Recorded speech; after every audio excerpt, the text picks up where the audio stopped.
Go ahead and get started. My name's Maynard. I'm the public education advisor for our solid waste department with Public Works and also the Waste Management District. So we've been doing these webinars and we always record them and post them. So if you can't watch it in real time, that's okay. And we'll go ahead and get started for today's topic, which is reuse and repurpose. So I talk a lot about recycling and I get a lot of questions about whether something is recyclable or how to dispose of certain things. And a lot of times people ask questions in the item. I say, well, do you think that maybe someone else could use that? And I would suggest trying to give it away before throwing it away. So we'll kind of get into that a little bit. And let's see. Make sure. There we go. So we always talk about reduce, reuse, recycle. And I just touched a button and I hope it doesn't try to go somewhere. Okay.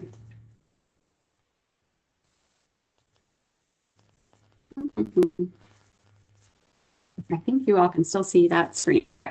So, sorry, reduce, reuse, recycle is what people often say, and it's kind of a common mantra, and it is in that order for a reason. So it's very important to reduce first. Try not to have trash in the first place, which is always the first thing I talk about on any of these webinars, no matter what we're going to focus on.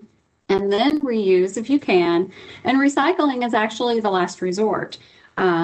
Besides if something is not recyclable and you have to throw it in the trash.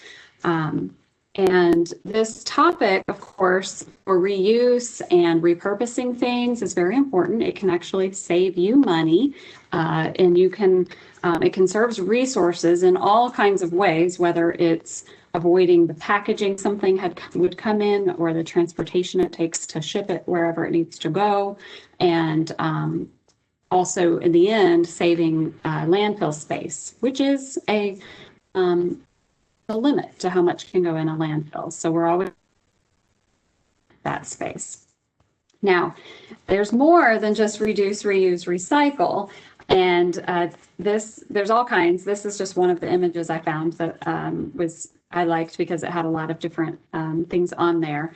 But there's refuse, which is often the first thing people will say, is to just, it's kind of the same thing as reducing, but you know, it's fun because it also starts with RE, but refuse and just try, don't need this, I'm not going to buy it.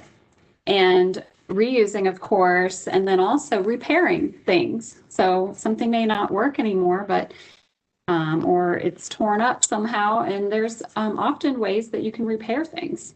Regifting, recovering things, and just in general rethinking. So that's kind of what we're going to talk about today.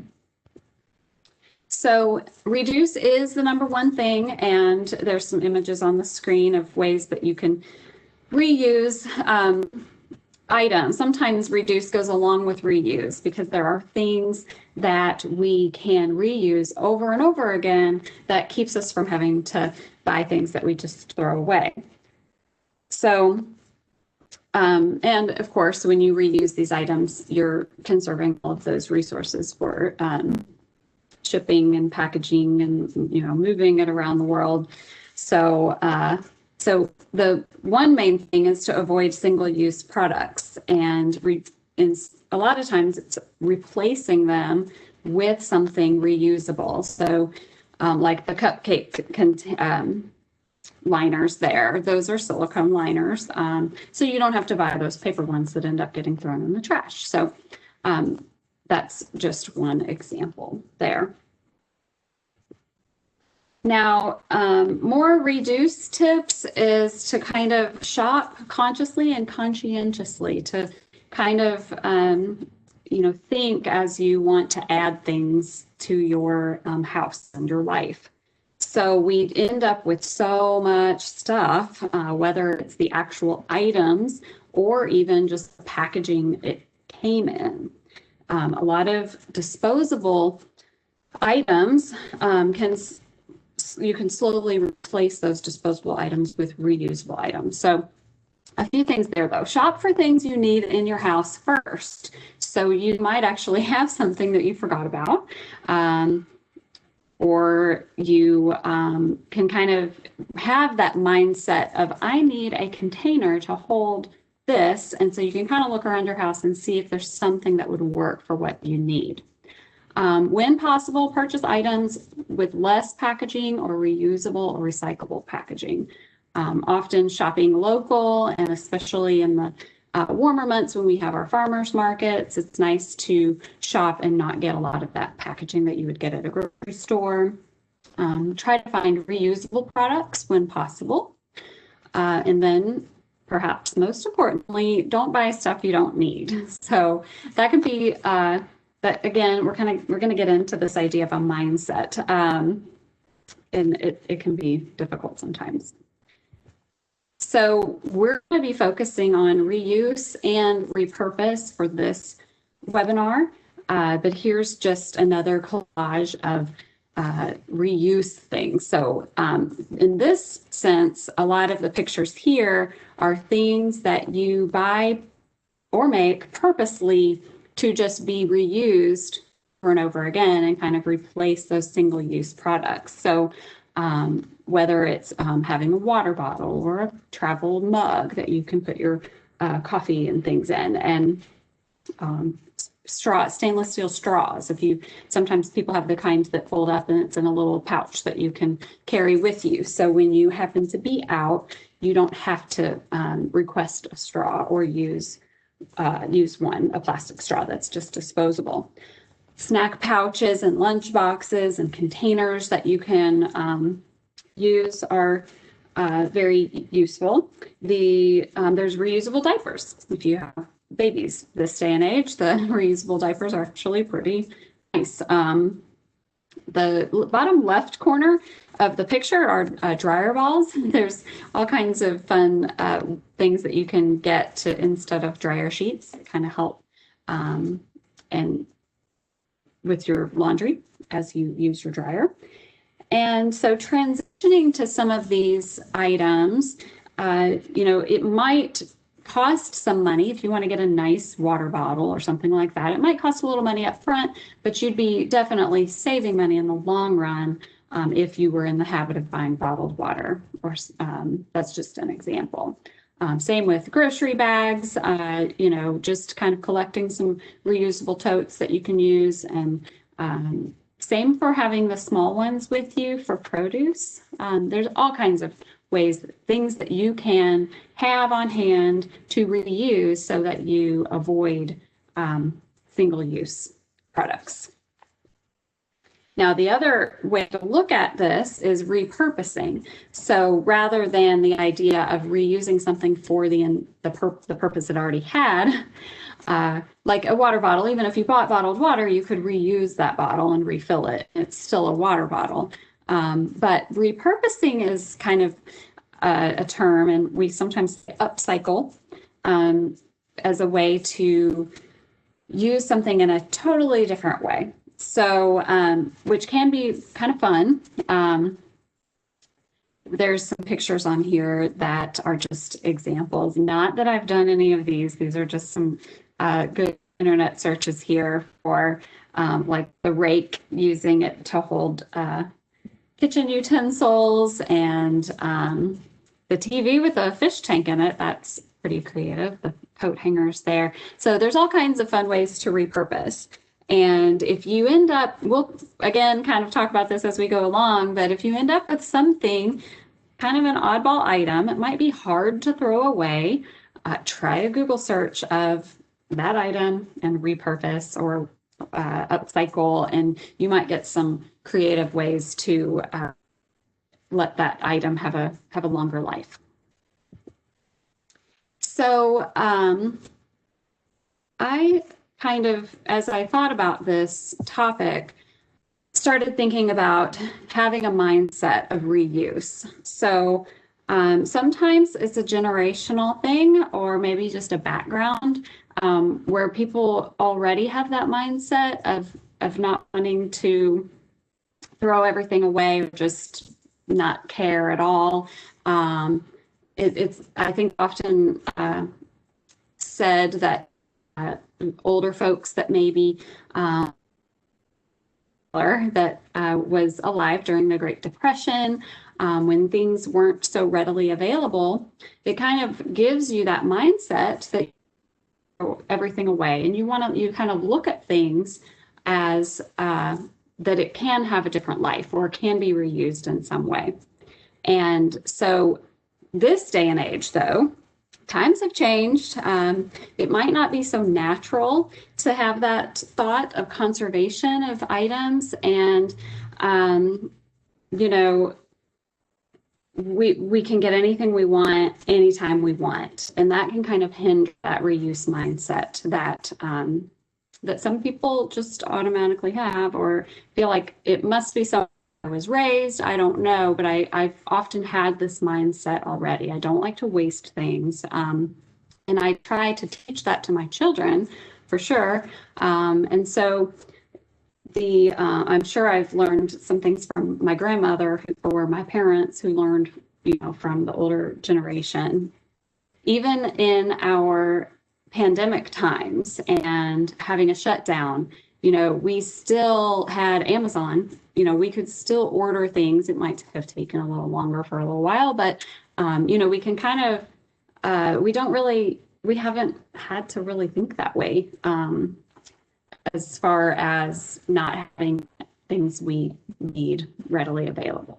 But a lot of times that mindset comes from that. If you don't have everything, you look at things a little differently, and not everything is disposable. So it might take some practice if it's not your current mindset, but that is what I believe. It kind of needs to kind of have a little change in the mind in order to have that reuse in the back of your head all the time. So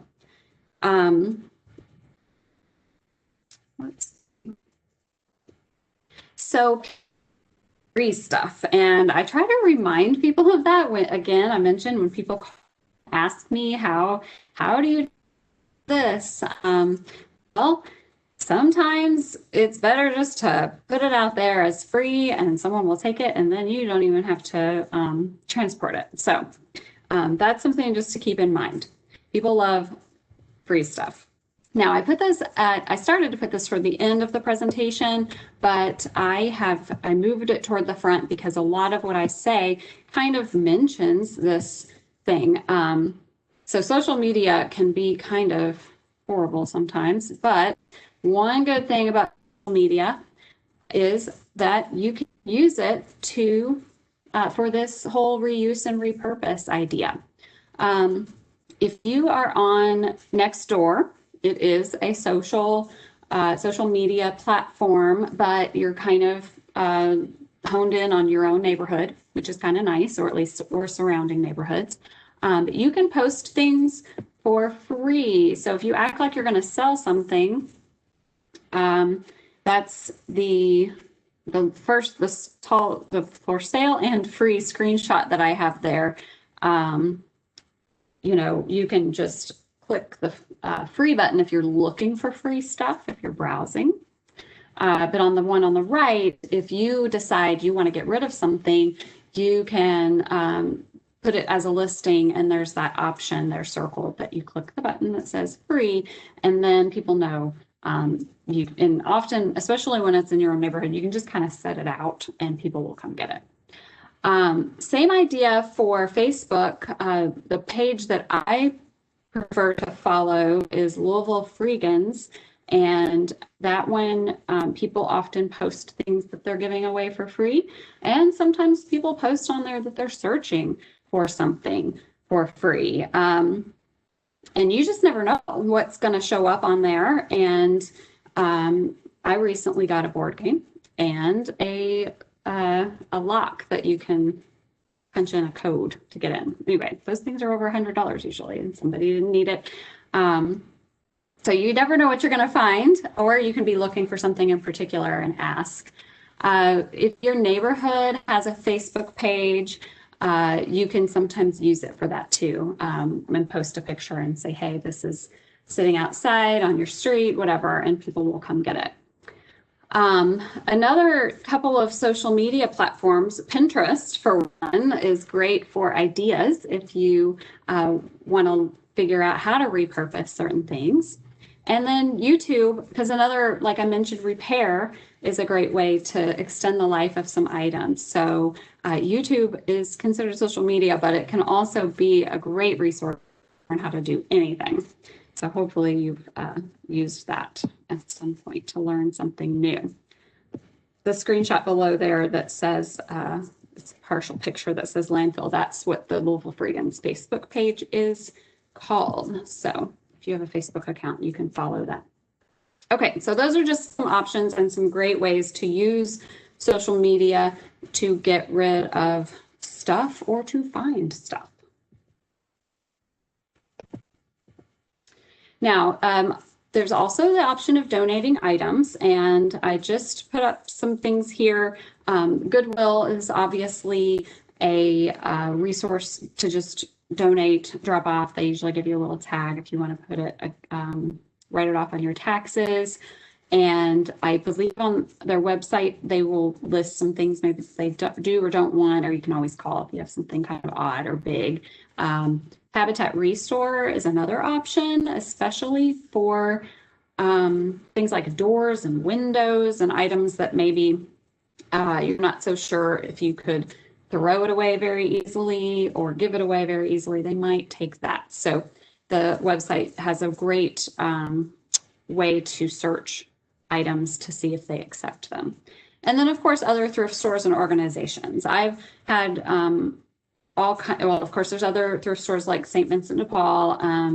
I've seen people mention organizations like food pantries that take plastic shopping bags because they, reuse them to package up some things. So again, always think about how you can donate items before you just throw them in the trash. All right, so I as I thought about this, I thought, well, sometimes you have a need. So you're looking for something in particular that you need. So think about reuse first. So think, is that something that I could reuse something to get what I need? Maybe you just need a container to hold something, and you might even look in your food. When I'm done with those pretzels, I could probably use that container. My daughter likes, she's getting bigger, and I have some clothes I have saved. So we go shopping in the attic sometimes to see if she wants something new, and it just comes out of our attic. We keep a lot of craft supplies for the same purpose. If she wants to make something, she goes shopping for supplies in our craft area. So I thought it was funny because I asked her last night if she had any ideas of things I could share. Are there things that you have reused? And she said, that's my whole life. So that's what she does. I guess since she's a kid, she can't just go places to buy things. She's constantly trying to reuse stuff and she loves to make things and find items that I've saved. So the other thing to do is to ask around for things. And that goes back to mentioning the fact that social media sometimes helps with that, or just friends and family. If we have had, again, my daughter, an animal lover, she's gotten some small animals, and we often just ask if anybody happens to have a hamster cage or our rabbit cage we got that way. So sometimes there's no need to buy something new if someone just has something sitting around that they don't need anymore. On the next, I can't remember which app, it might have been on Nextdoor, but I happened to notice that someone wanted fanny packs, and we had a youth event where I had a whole bunch of fanny packs left. So someone wanted a couple to use at a yard sale to hold me, and I said, sure, I've got plenty here, take a couple fanny packs. So just asking, you never know what someone else might need. You can also borrow items instead of purchasing, just to cut down on all of that. Conserving resources, conserving that shipment and packaging. tools, maybe that you only need once, tents, that if you're not a big camper, but you happen to need to go camping or something. So anything you may not use a lot, maybe be willing to loan or ask and borrow instead. Avoiding single use. Sometimes people see single use items as a convenience, but when you start in that reuse mindset, you won't want to trash things so easily. And so you may decide when you need something that you're going to, try to use something over and over again instead.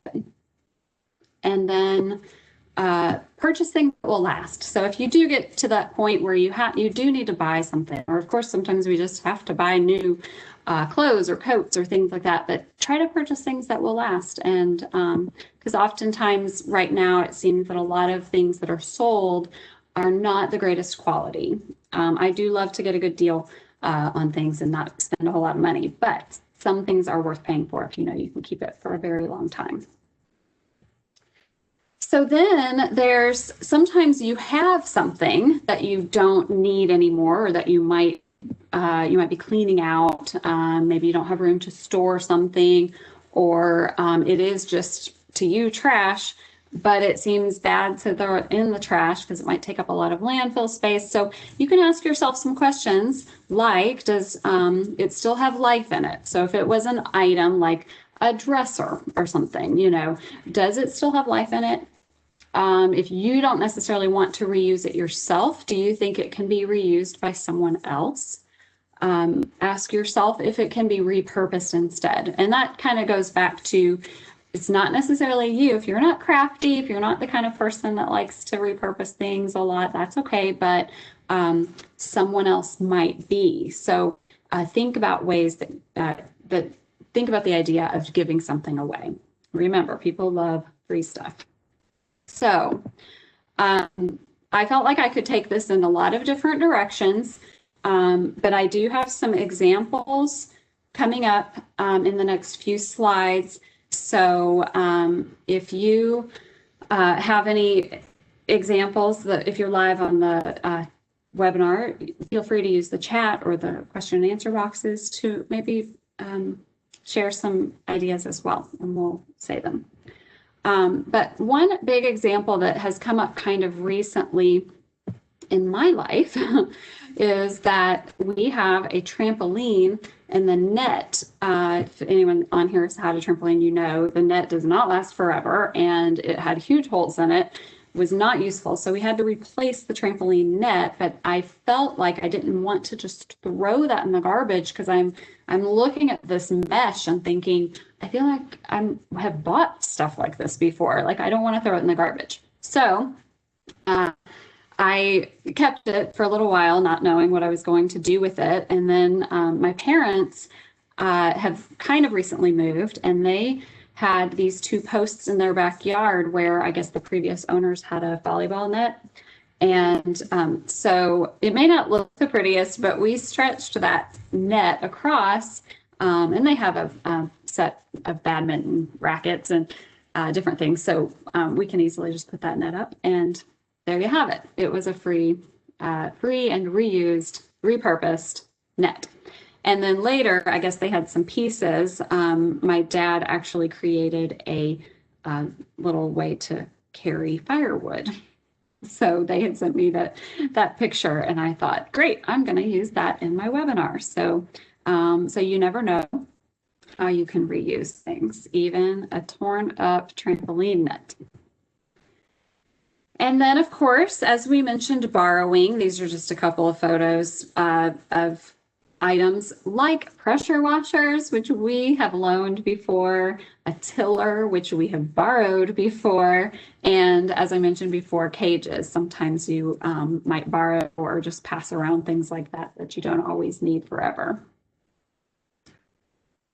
Now, something that I wanted to bring up is trash bags. I need trash bags, but I have kind of gotten to a point where I refuse to buy trash bags. I haven't bought them in years, but I also try to avoid plastic shopping bags at the store. So, so sometimes I find myself not having very many bags to use as trash bags, because that's kind of what I did with plastic shopping bags that I did get. I would use them for trash. And so I have recently, this is a bag, my actual trash there, that is in a toilet paper overwrap. So I've kind of, like I said, with that reuse mindset, I feel like I see bags all over the place now that I know I'm not going to buy any bags. So we've purchased a large bag of Halloween candy, and that's what the picture on the left is. It's an empty bag, and you know, it may not be the size of a normal kitchen trash can, but it can still hold trash for a little bit. So I and then, of course, I open toilet paper in a way that it doesn't completely tear it all the way up. I try to open it so that it can be reused as a bag. The wrapping for the candy there, that isn't recyclable at all. Now, technically, the toilet paper overwrap you could put in with your plastic shopping bags at Kroger. But I find, because I decide not to purchase plastic garbage bags, I like to just reuse those instead. So anyway, that's just something to kind of think about. And maybe in your life and in your household, maybe come up with something that you just choose not to purchase, maybe some kind of single-use product, and see how it goes, and figure out and realize that not having it around might make you get a little creative. And here's some other random photos. These are not my photos for reusing containers. But I do find myself, noticing that all kinds of things we buy are in somewhat durable containers. So you can come up with all kinds of ways to reuse something instead of purchasing new. Like containers. I know if I buy lunch meat, sometimes it comes in a container that I just reuse as a leftovers container or for your lunchbox. I liked that idea down there for hiding, if you have some electrical cords for holiday lights and things, that's a way to keep it dry. Bird feeders are always a good option for plastic bottles and plastic containers.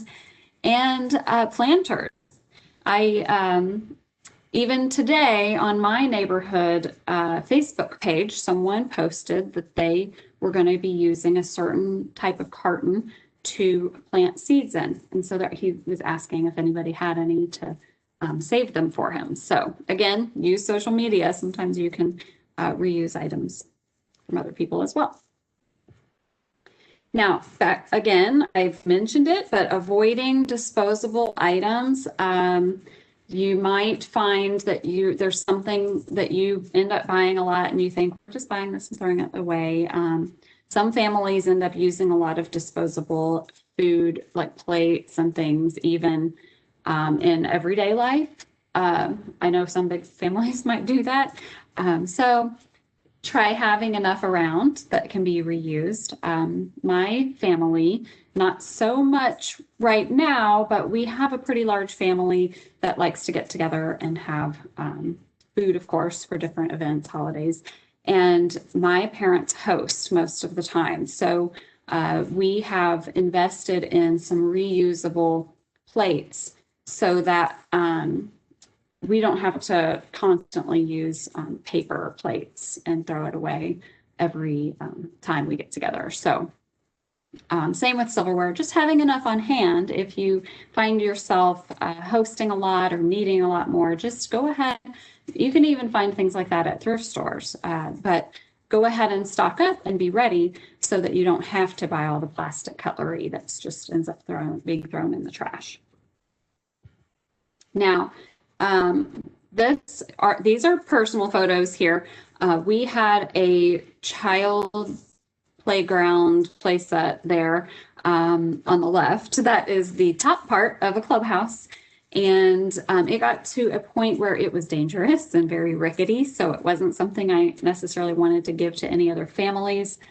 So we decided to cut it short and take the clubhouse part and put it in the chicken coop. And our chickens enjoy hanging out in the clubhouse now. So that was a example of a way just to extend the life of something.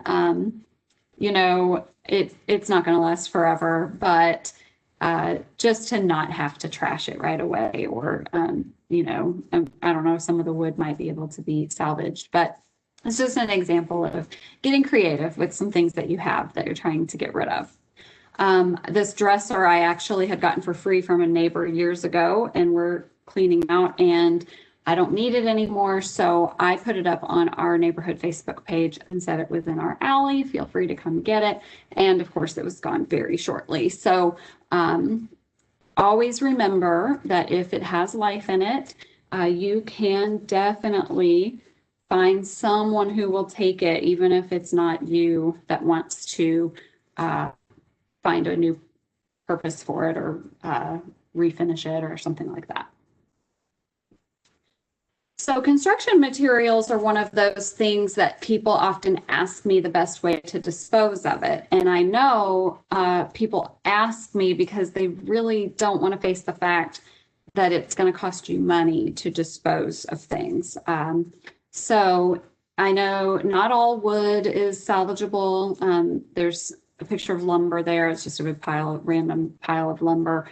But sometimes people do like to keep it, use old wooden pallets or things like that for crafts that they paint on, or even creating something else. So you never know. Before you spend money on disposing of something that will end up in the landfill, you just never know what someone else might be able to use. Same with bricks. I've had several calls in my time of working with solid waste of people trying to get rid of bricks. What's the best way? I don't know how, you can't just throw them away. So my first suggestion is always post it on your neighborhood pages, or somehow get the word out that you have them, because often people don't care so much about the looks, but really want to use an item like that in landscaping or for whatever reason, and free is always better. So people love free stuff.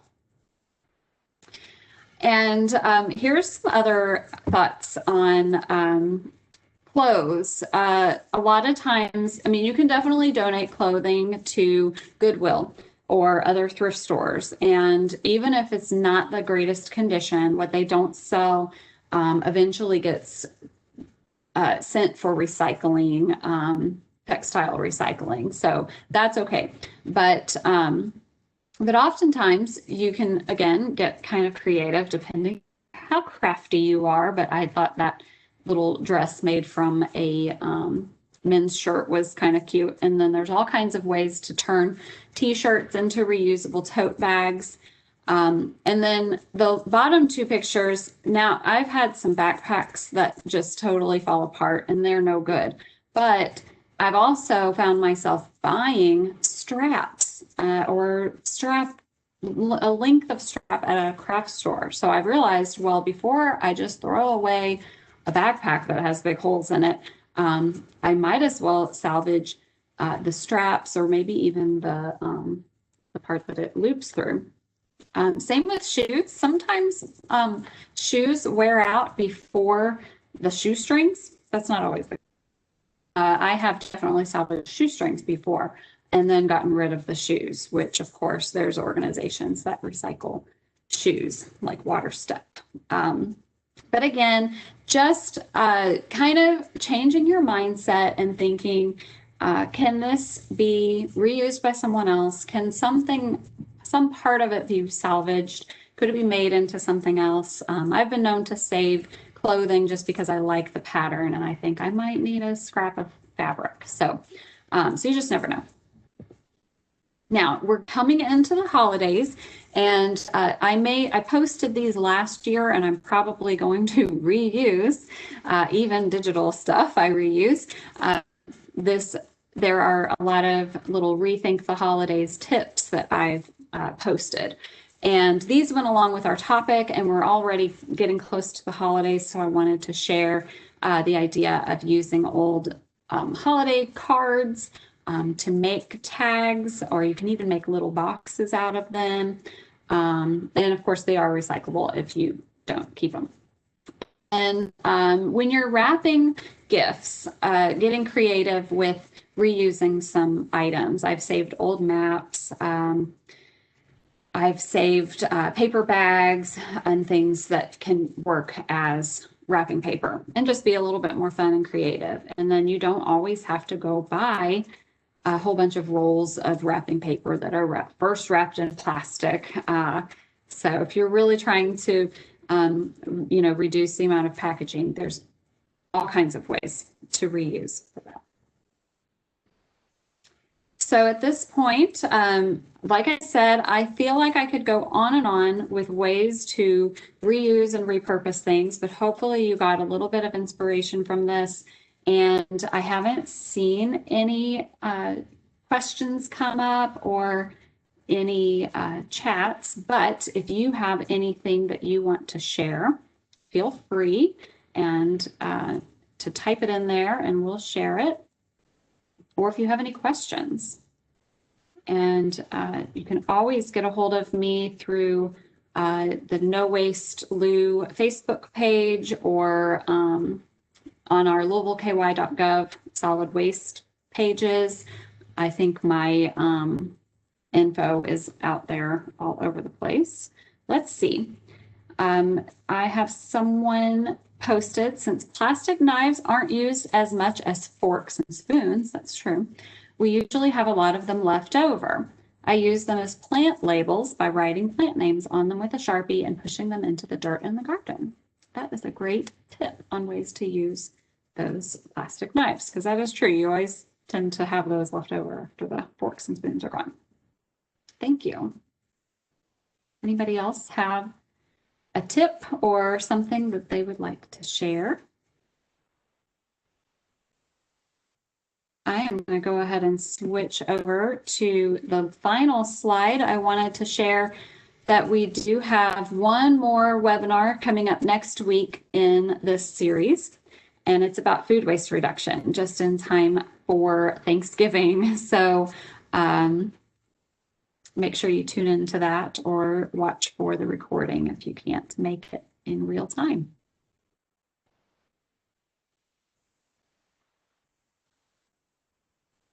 All right, I think unless someone's typing something real long and I haven't seen it pop up yet, we will go ahead and consider this webinar over. Thank you so much for watching. And once I get that link out, I'm going to post it on our Facebook page and Twitter, and it will be sort of sprinkled throughout our website if there's a page that is relevant to. So feel free to share the link with anybody you think could benefit from listening.